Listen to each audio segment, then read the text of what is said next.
Nobody imagined that the widow, left alone with twin babies in the Arctic, would discover that the village's strongest fisherman had been watching her struggle all along. This is a story of Elena Hartwell, whose husband's sudden death left her facing an impossible winter with two 6-month-old infants, and Siku, the quiet man whose patient heart had been waiting for the chance to prove that love could conquer even the harshest circumstances. Elena Hartwell sat on the edge of her narrow bed in the small cabin that had become both her sanctuary and her prison, cradling her 6-month-old twins Thomas and Anna as they cried with the persistent hunger that had become the soundtrack of her existence. The October wind howled through the gaps in the wooden walls, carrying with it the promise of the brutal Arctic winter that would arrive within weeks, and Elena felt the familiar weight of despair settling over her shoulders like a heavy blanket. 3 months had passed since her husband Michael's sudden death from pneumonia, and she was no closer to solving the impossible equation of how to keep herself and 2 infants alive through the dark season that lay ahead. The remote trading settlement where they lived existed at the very edge of survival, even under the best circumstances.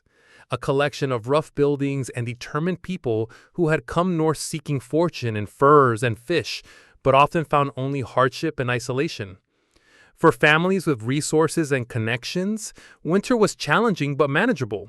For a widow with no income, no relatives, and twin babies who required constant care, winter represented an almost certain death sentence that Elena had been trying not to think about since the first frost appeared on her windows. Michael's death had been sudden and devastating in ways that went far beyond grief and loneliness. One day, he had been a healthy 30-year-old man making plans for expanding their small trading business, and 3 days later, he was dead, leaving Elena to discover that their financial situation was far more precarious than she had ever imagined. The debts Michael had accumulated trying to build their business consumed what little they had saved, and the creditors who came calling made it clear that they had no intention of extending sympathy or assistance to his widow. "You'll need to pay what's owed or find other arrangements," Samuel Morrison, the settlement's unofficial banker, had told her with the cold efficiency of a man who viewed human suffering as a regrettable but unavoidable cost of doing business. "I can give you until the end of October, but after that, I'll need to reclaim the cabin and the remaining inventory." The other arrangements Morrison had in mind were clearly not ones that Elena could accept. She had already refused his suggestion that she might work off the debt through services that had nothing to do with trading and everything to do with the particular vulnerabilities of a young woman alone in a community of isolated men. The alternative he offered, immediate departure from the settlement with whatever she could carry, was equally impossible with 2 infants who would not survive a journey to the nearest town in rapidly deteriorating weather. Elena had spent weeks exploring every possible solution to her desperate situation, but each option seemed to lead to the same inevitable conclusion. She could not pay the debts. She could not leave. She could not stay. The mathematics of survival in the Arctic were unforgiving, and no amount of determination or willpower could change the basic facts of her circumstances. What made her situation even more desperate was the knowledge that help would not be coming from outside sources. The nearest government official was 300 miles away, and even if she could somehow get word to him, the authorities had no resources or inclination to assist individual families facing hardship in remote settlements. The Hudson's Bay Company representatives who occasionally passed through the area were focused on their own business interests and had no responsibility for the welfare of independent traders and their families. Her family back in Ontario had made their disapproval of her marriage and move to the Arctic clear from the beginning, and their last communication had been a letter expressing hope that she would come to her senses and return to civilization. Even if they would be willing to help, which Elena doubted, they had no way of reaching her before spring, and she had no way of reaching them before winter made travel impossible. As Thomas and Anna continued to cry, Elena forced herself to inventory the resources she had left for perhaps the 100th time since Michael's death, hoping that repetition might somehow reveal possibilities she had previously missed. The cabin contained enough flour, beans, and preserved meat to last perhaps 6 weeks if she rationed carefully. She had warm clothing for herself, but nothing suitable for keeping infants comfortable in temperatures that would soon drop to 30 or 40 below zero. Most critically, she had no reliable source of fuel for heating, and the small supply of coal that remained would be exhausted long before the worst of winter arrived. The irony of her situation was not lost on Elena. She was surrounded by a wilderness that could provide abundant food and fuel for someone with the knowledge and equipment to harvest them, but she possessed neither the skills nor the tools necessary to take advantage of these resources. Michael had done all the hunting and fishing during their marriage, while Elena had focused on the domestic work of cooking, cleaning, and caring for their home. The division of labor that had seemed natural and efficient when they were working together had left her completely unprepared for survival as a single parent in one of the most challenging environments on Earth. But perhaps the most crushing aspect of Elena's situation was the isolation she felt even within the small community where she lived. The other residents of the settlement had been polite and occasionally helpful during the immediate aftermath of Michael's death, but as weeks passed and her circumstances became more desperate, people had begun to avoid her with a particular discomfort that others felt around tragedy they could not fix and did not want to catch. The few women in the settlement had families of their own to worry about and could not spare resources for someone outside their immediate circles. The men either viewed her as a potential burden they could not afford to take on, or as an opportunity they hoped to exploit once her situation became desperate enough. Elena had quickly learned to recognize the difference between offers of genuine assistance and proposals that came with strings attached, and she had been forced to decline help that might have kept her and her children alive because accepting it would have meant compromising her safety and dignity in other ways. What Elena did not know was that her struggles had been quietly observed by someone who possessed both the resources and the inclination to help, but who had been waiting for the right moment and the right approach to make his offer without causing her additional embarrassment or complications. Siku had been watching Elena's situation develop with growing concern and determination, but his own natural reserve and respect for her independence had prevented him from intervening in ways that might have seemed presumptuous or inappropriate. Siku was unlike most of the other men in the settlement, both in his background and his approach to the challenges of Arctic life. While the majority of residents were white traders and workers who had come north seeking economic opportunities, Siku was Inuit, born and raised in the traditional ways that had enabled his people to thrive in this environment for thousands of years. His presence in the trading settlement was unusual, but not unprecedented. Some indigenous men found it advantageous to work with the trading companies during certain seasons while maintaining connections to their traditional communities and ways of life. At 32, Siku had established himself as the most skilled and reliable fisherman in the area, capable of bringing in catches that kept the settlement supplied with fresh protein even during the most challenging weather conditions. His success came not from luck or brute force, but from deep knowledge of fish behavior, weather patterns, and the subtle environmental signs that told him when and where to deploy his nets and lines for maximum effectiveness. But Siku's real strength lay in his understanding of how to live sustainably in the Arctic rather than simply surviving from one crisis to the next.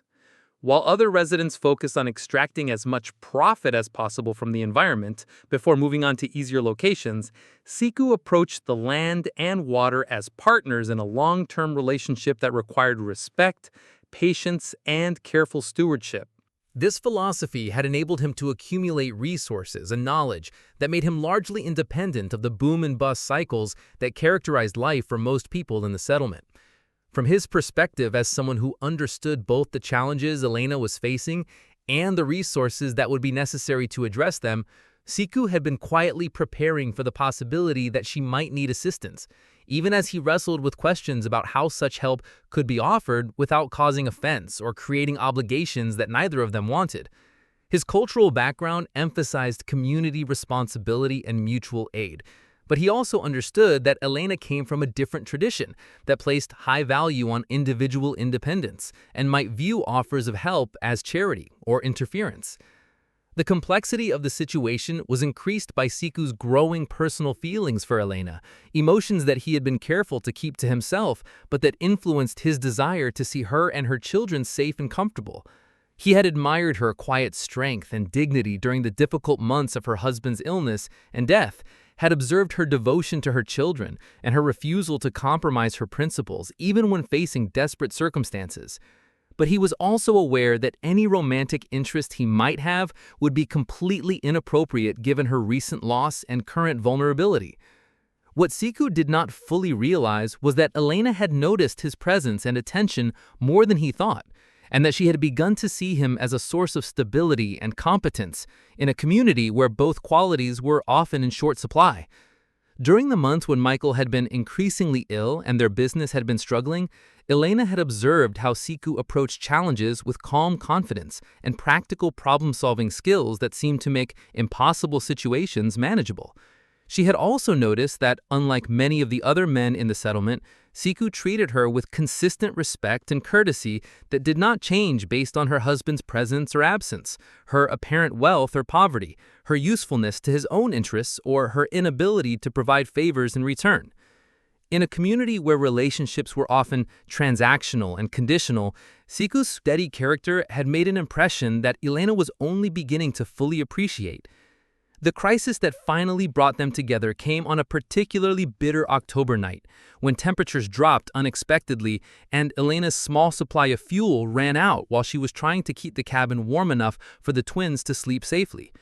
She had been stretching her coal supply by burning furniture and other wooden items from the cabin, but even these desperate measures were no longer sufficient to maintain the minimum temperature necessary for infant survival. As Thomas and Anna cried from the cold despite being wrapped in every blanket and piece of clothing Elena could find, she realized that she had reached the point where pride and independence had to give way to the immediate necessity of keeping her children alive.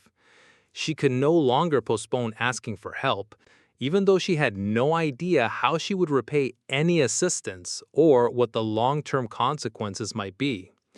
Elena bundled the twins as warmly as possible and stepped out into the frigid night air, trying to decide which of her neighbors might be most likely to offer temporary assistance without expecting payment she could not provide.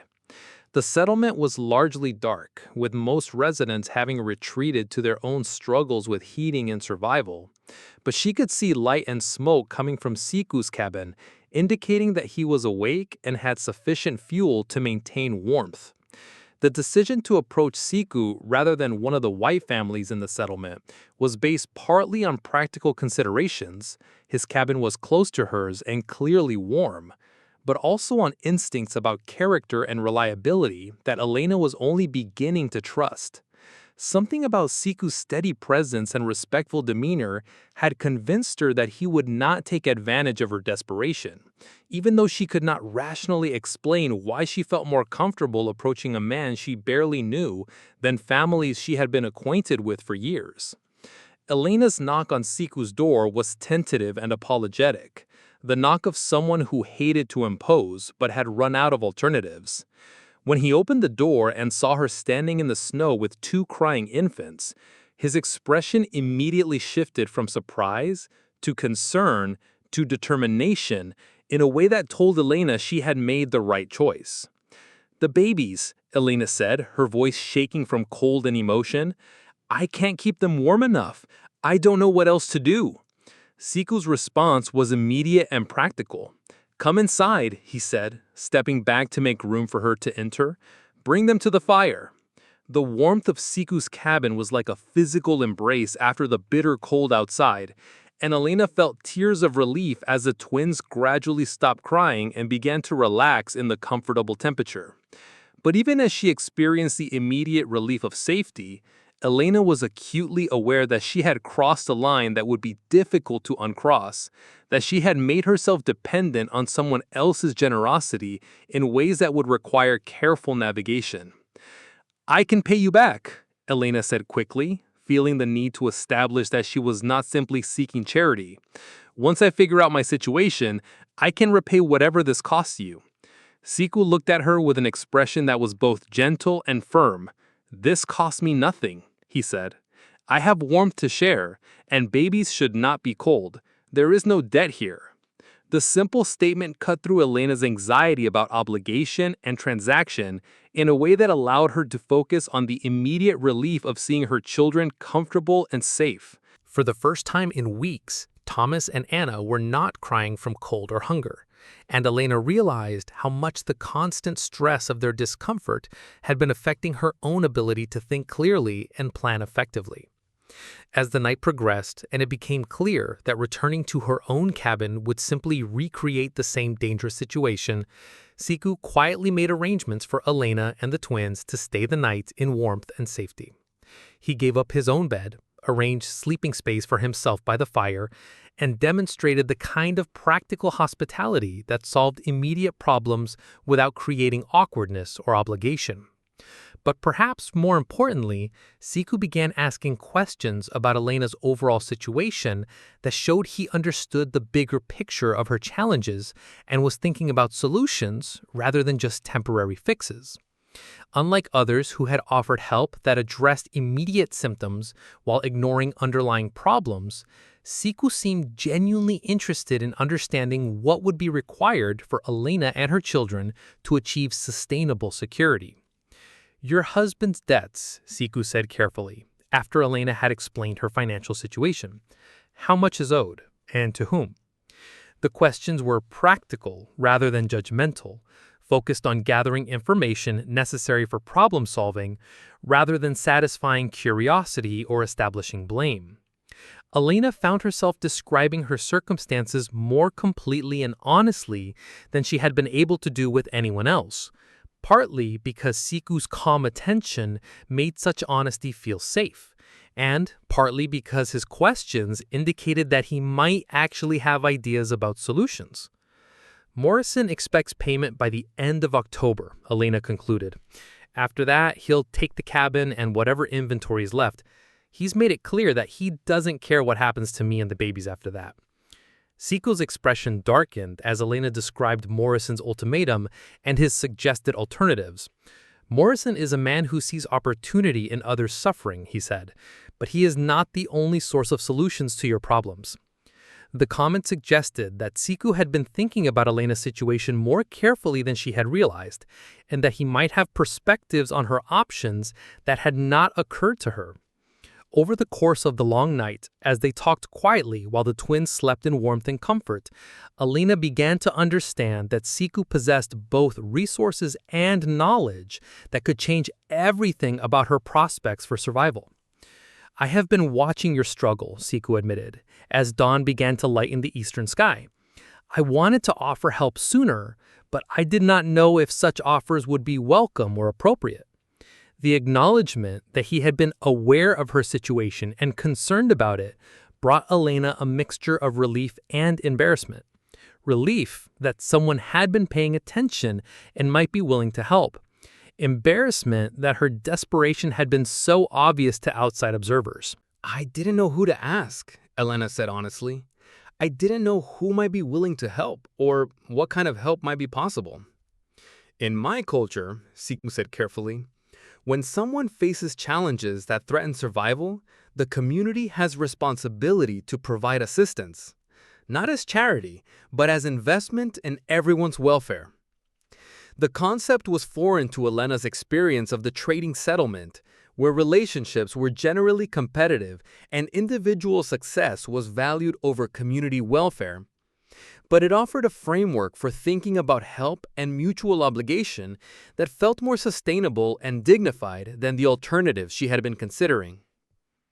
Over the following days, as Elena continued to stay in Siku's cabin while they worked out longer-term arrangements, she began to understand just how different his approach to Arctic life was from what she had observed among the other settlement residents.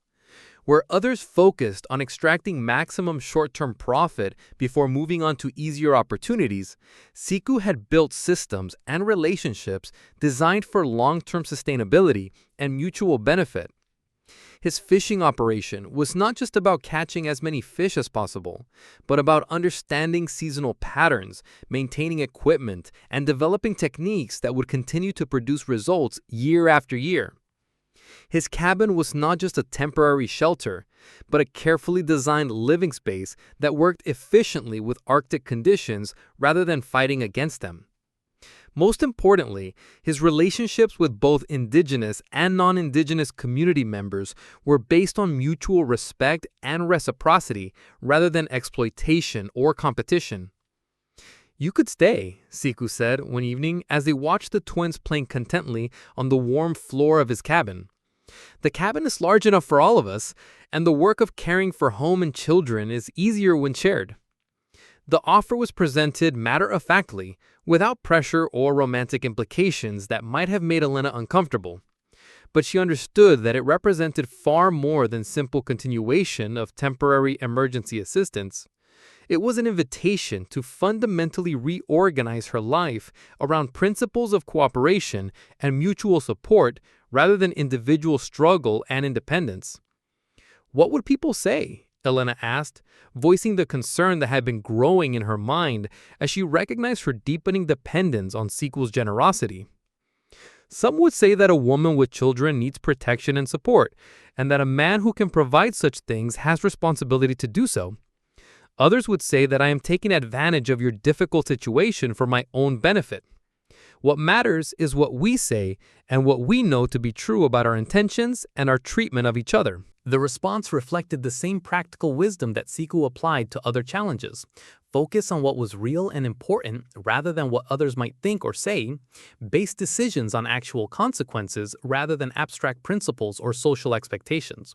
Elena was beginning to understand that this approach to life might offer possibilities for happiness and security that she had never experienced, even during the best times of her marriage to Michael. But accepting Siku's offer would also mean acknowledging that her previous life was completely over, that the woman who had come north as Michael's wife and had tried to maintain his business after his death no longer existed. It would mean embracing dependence on someone else's goodwill and competence in ways that challenged everything she had been taught about self-reliance and individual responsibility. The decision was complicated by Elena's growing awareness that her feelings for Siku were becoming more than simple gratitude for his assistance. She was beginning to admire not just his practical competence and generous nature, but his calm strength, his respectful attention, his ability to make her feel valued and protected without making her feel diminished or controlled. The possibility that emergency assistance might evolve into something deeper and more lasting was both exciting and terrifying. "I need to know that I'm contributing something valuable," Elena said finally. "I need to know that I'm not just a burden you're accepting out of pity or obligation." Siku's response was immediate and definitive. "You care for children with patience and love that makes them feel safe and happy. You organize a household in ways that create comfort and efficiency. You understand the business of trading in ways that could be valuable when applied to fishing and other activities. Most importantly, you approach challenges with determination and intelligence that makes you a good partner for anyone facing difficult circumstances." The enumeration of her strengths and contributions felt revolutionary to Elena, who had spent months thinking of herself primarily in terms of her limitations and needs. Michael had loved her, but he had often treated her intelligence and practical skills as unnecessary luxuries rather than valuable assets. The possibility that someone might actually value her capabilities and want to build a partnership based on mutual contribution rather than traditional gender roles opened the possibilities she had never imagined.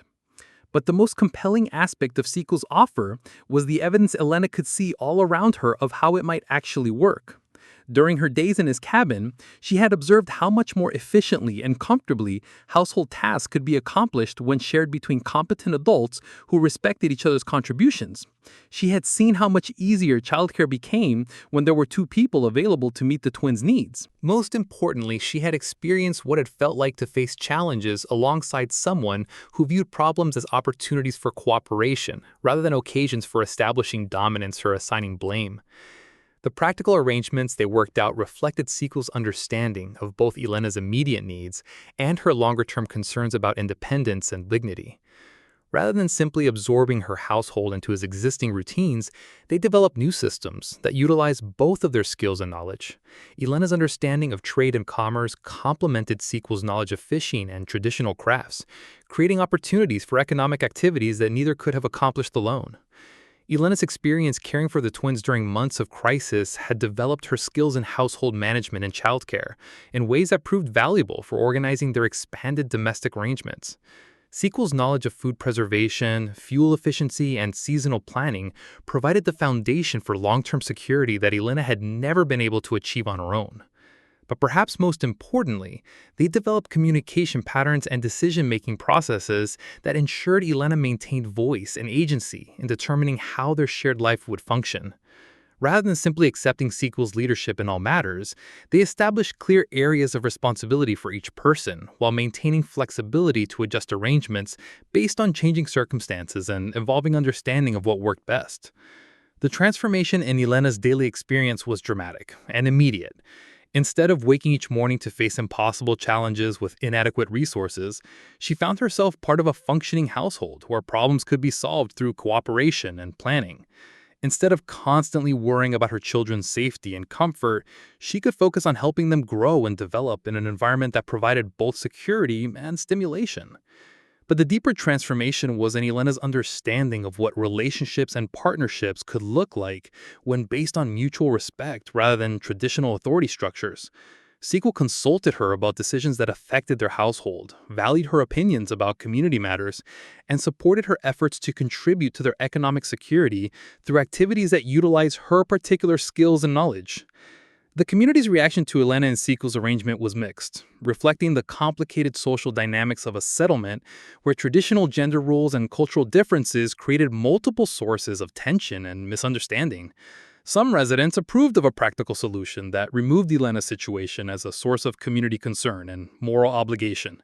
Others disapproved of what they saw as an inappropriate relationship that developed too quickly after her husband's death. Morrison, predictably, was displeased by developments that eliminated his opportunities to exploit Ellen's desperation, but he was unable to object to arrangements that satisfied her debts through Siku's payments and removed her from his property as required. His displeasure was expressed through veiled criticisms about the appropriateness of the relationship and suggestions that Elena had compromised her principles for material security. People will talk, Morrison warned Elena during one of their final business interactions. They'll say you traded your body for a roof over your head, that you're no better than a woman who sells herself for money. Elena's response reflected her growing confidence in her own judgment and her diminishing concern for the opinions of people whose values she did not respect. People who would judge a woman for choosing life over death for herself and her children are not people whose opinions matter to me, she replied. And people who would offer charity with one hand while demanding payment with the other are not people whose moral advice I need. The exchange marked Elena's final rejection of the social pressures and expectations that had previously constrained her choices and limited her options. She was beginning to understand that other people's disapproval could not actually harm her as long as she was secure in her own decisions and supported by people who understood and respected her circumstances. But the most significant validation of Elena and Siku's arrangement came from the twins themselves, who thrived in the stable, nurturing environment that their mother's partnership had created. Thomas and Anna, who had spent their first months of life in constant crisis and uncertainty, became happy, healthy babies who played contentedly and slept peacefully in a home where their needs were anticipated and met consistently. Watching her children flourish in ways that had been impossible during the months of struggle and uncertainty convinced Elena that she had made the right choice, regardless of what others might think or say. The twins' obvious comfort and security provided daily evidence that practical love and mutual support created better outcomes than pride and independence when survival was at stake. As winter deepened and the settlement entered the long period of darkness and extreme cold that tested everyone's resources and resilience, Elena and Siku's household became a model of how cooperation and preparation could make even the most challenging circumstances manageable. While other residents struggled with fuel shortages, food rationing, and the social tensions that always increased during the isolated months, their home remained warm, well-supplied, and harmonious. The success of their partnership during the most difficult season gradually changed how other community members viewed their relationship, as practical results overcame initial skepticism and moral objections. When other families faced crises during the winter, illness, accidents, equipment failures, Elena and Siku's household became a source of assistance and support that benefited the entire settlement. Elena's transformation from desperate widow to confident partner in a thriving household inspired other women in the settlement to reconsider their own options and possibilities. Several asked her for advice about their own difficult circumstances, and Elena found herself sharing not just practical survival strategies, but insights about how relationships could be restructured to provide more security and satisfaction for everyone involved. "You showed us that there were other ways to solve problems," Mary Thompson, another trader's wife, told Elena. "You proved that a woman didn't have to accept whatever situation she was handed, that she could choose to build something better." The observation highlighted one of the most important aspects of Elena's story. It had demonstrated that even in the most constrained circumstances, individuals retained the power to make choices that could fundamentally alter their situations. Elena's decision to accept Siku's offer had not just solved her immediate survival crisis, but had created opportunities for growth and contribution that she had never imagined possible. The partnership that had begun as emergency assistance evolved over the months into something deeper and more lasting, as Elena and Siku discovered that their compatibility extended far beyond practical necessity. They found that they enjoyed each other's company, shared similar values about family and community, and worked well together on both domestic tasks and economic activities. The romantic feelings that had been carefully suppressed during the initial crisis period gradually found appropriate expression as Elena healed from her grief over Michael's death and developed confidence in her new circumstances.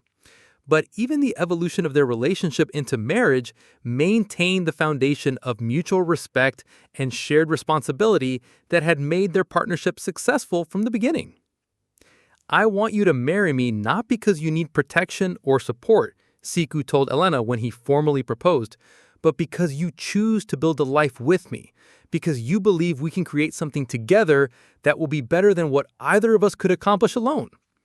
The proposal reflected the same principles that had guided their entire relationship: focus on choice rather than necessity, partnership rather than dependence, mutual benefit rather than one-sided obligation.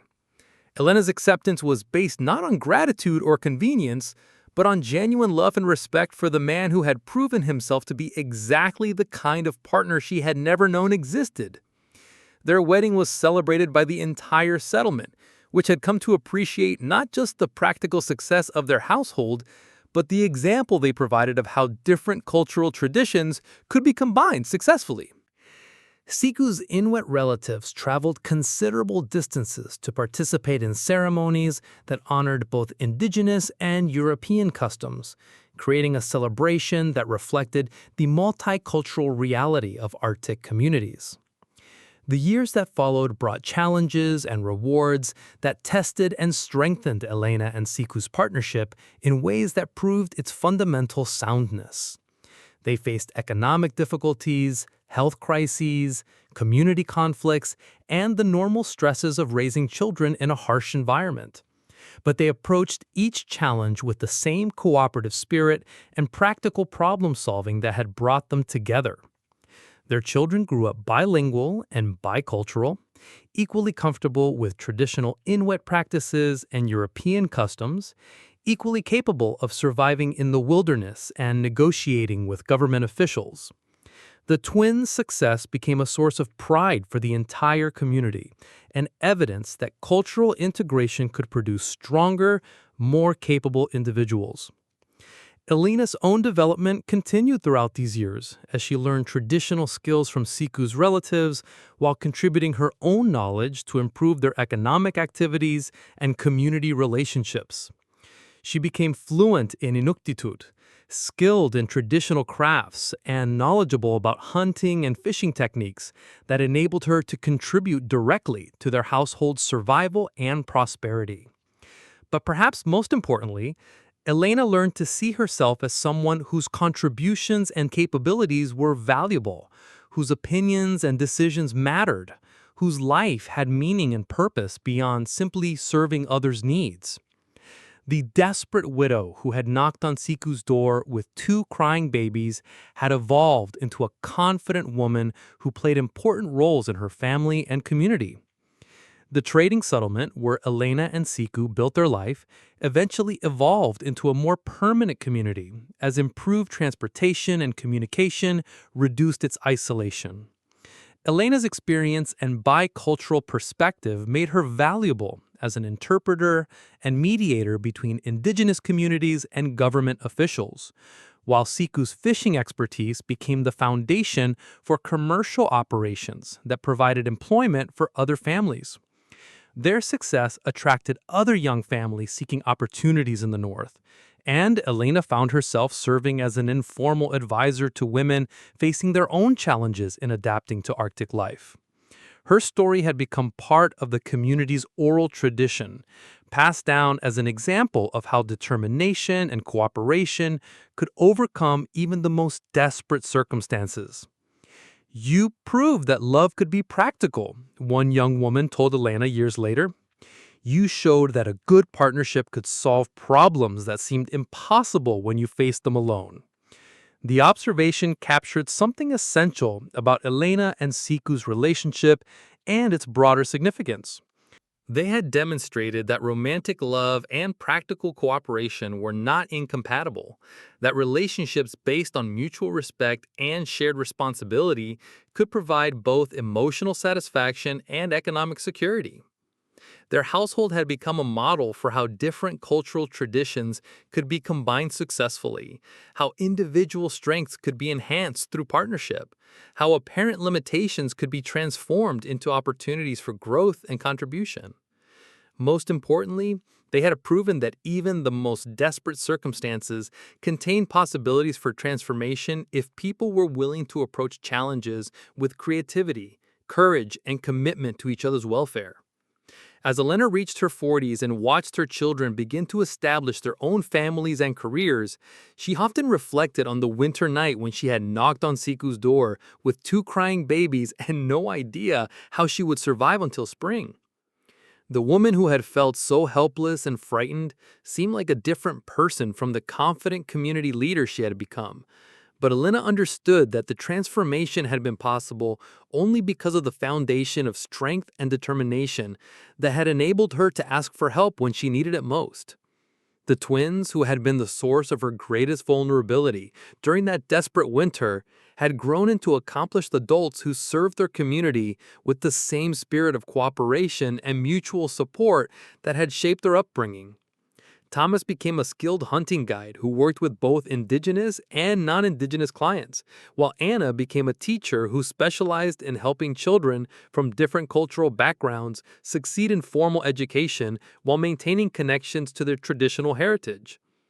Their success was a source of immense pride for Elena, not just because of their individual accomplishments, but because of the way they embodied the values and principles that she and Siku had tried to model throughout their upbringing. The children who had once cried from cold and hunger in a desperate woman's arms had become contributing members of a thriving community, living proof that seemingly impossible situations could be transformed through love, cooperation, and persistent effort. But perhaps the most significant measure of Elena's transformation was the way she had learned to see challenges as opportunities for growth rather than threats to survival. The woman who had once felt overwhelmed by every setback and crisis had developed confidence in her ability to work with others to find solutions to whatever problems might arise. "We are stronger together than we ever could be apart," Elena told a group of young mothers who had asked her for advice about their own relationships and families. "The secret is not avoiding difficulties, but facing them with people who share your commitment to finding solutions that benefit everyone involved." The wisdom reflected lessons that Elena had learned through years of experience with the kind of partnership that Siku had offered during her darkest hour. She had discovered that true security came not from individual self-reliance, but from mutual interdependence based on respect, trust, and shared commitment to each other's welfare. The community that had witnessed Elena's transformation from desperate widow to confident leader had itself evolved over the decades, becoming more prosperous and stable as people learned to approach challenges cooperatively rather than competitively. The values and practices that Elena and Siku had modeled in their own relationship had influenced how other families approached their own difficulties, creating a culture that emphasized mutual support over individual competition. The legacy of their partnership extended far beyond their own family to include the many people who had been helped by their example, their direct assistance, or their advocacy for approaches to community life that honored both individual dignity and collective welfare. Their story had become part of the region's history, remembered as an example of how ordinary people could create extraordinary outcomes through determination, cooperation, and willingness to look beyond conventional solutions to seemingly impossible problems.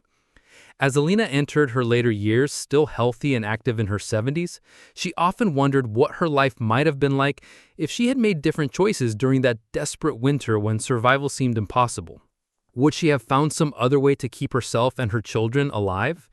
Would she have eventually returned to her family in Ontario, abandoning her northern life for the security of familiar surroundings? But such speculation always led her back to appreciation for the path she had actually taken, the partnership she had built, the community she had helped create, and the children she had raised to be strong, capable, and committed to serving others. The life she had constructed with Siku's help had exceeded anything she could have imagined during her years of struggle and uncertainty.